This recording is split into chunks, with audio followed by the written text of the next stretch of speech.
Hello guys, and welcome to another quick video.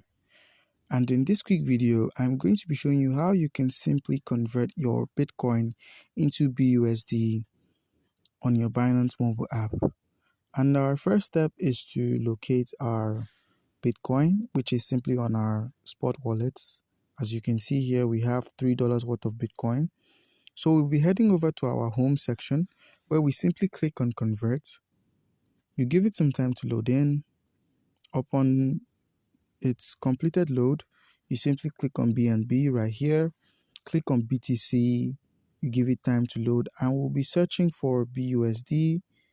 You can either see it here or you can make use of the normal search bar. So BUSD, in case you don't see it there, BUSD. So you'll be clicking on max. We're converting everything. That's $3 worth of BUSD. Click on that and click on convert. And with that, boom, we've successfully converted our Bitcoin into BUSD.